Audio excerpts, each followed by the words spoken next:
মুসলিমকে দেখলেই পেটানো হচ্ছে, পিটিয়ে খুন করা পর্যন্ত হচ্ছে। একটা ছেলে যদি চুরি করেও থাকে তার কি সাজা পিটিয়ে খুন করা এটা কোনো সংবিধানের কোনো পদ্ধতি, না এটা কোনো আইন শৃঙ্খলার মধ্যে পড়ে? তাই 8-10টা লোক তাকে কুকুরের মতো মানে পায়েতে দড়ি বেঁধে টেনে টেনে পিচ রাস্তার উপরে তাকে মুখে লাথি মেরে তার মুখটা পুরো থেঁতলে দিয়েছে।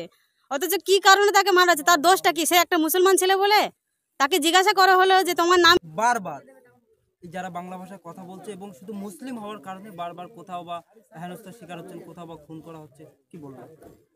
এটা তো এর আগেও আমরা কিছুদিন আগে বাড়াইপুরে গিয়ে ওই জিনিসটাই দেখেছি কি পশ্চিম বাংলার মধ্যে একটা হিন্দুত্ববাদীদের একটা আস্ফালন ঘটেছে। তো আমরা মানবিক মুখ্যমন্ত্রীকে একটা কথাই বলতে চাই, এই পশ্চিম বাংলার যেটা সম্প্রীতি ছিল সেই সম্প্রীতিটাকে বজায় রেখে যেইভাবে হিন্দু মুসলমানের আগে আমরা একসাথে মিলেমিশে বসবাস করতাম, সেই জায়গা থেকে আজকে বাংলা অনেক দূরে চলে গিয়েছে।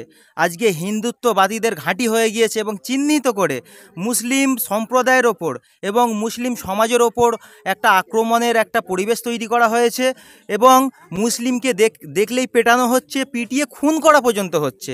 একটা ছেলে যদি চুরি করেও থাকে তার কি সাজা পিটিয়ে খুন করা এটা কোনো সংবিধানের কোনো পদ্ধতি, না এটা কোনো আইন শৃঙ্খলার মধ্যে পড়ে?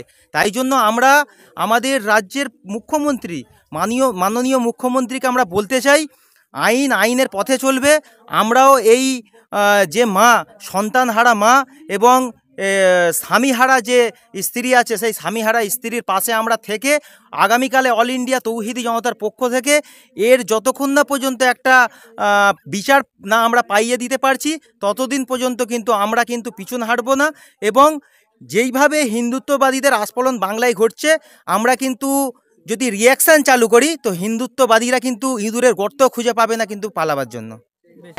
বিনা অন্যায় আমার ছেলেকে এরম ভাবে মারা হয়েছে, আমরা তার বিচার চাই। যারা যারা মেরেছে, যে কজন আছে সবাইকে ফাঁসি দিতে হবে। ফাঁসি চান আপনি? হ্যাঁ, একদম ফাঁসি চান? একদম ফাঁসি চাই। কেন আমি আমার ছেলে তার ফিরে পাবো না, আমি তো আমার ছেলে ফিরে পাবো না। কিন্তু যারা যারা এই অন্যায় করেছে, বিনা অন্যায় আমার বাচ্চাকে মেরেছে, আমার কোল খালি হয়েছে, তাদেরও মায়ের কোল খালি হোক। ফাঁসি চাই সবাইকে। সন্ধ্যা থেকে তার ফোনটাকে সুইচ অফ পেয়েছি। এবার সেখানে 8-10টা লোক তাকে কুকুরের মতো মানে পায়েতে দড়ি বেঁধে টেনে টেনে পিচ রাস্তার উপরে তাকে মুখে লাথি মেরে তার মুখটা পুরো থেঁতলে দিয়েছে। অথচ কি কারণে তাকে মারা হচ্ছে? তার দোষটা কি? সে একটা মুসলমান ছেলে বলে তাকে জিজ্ঞাসা করা হলো যে তোমার নাম কি?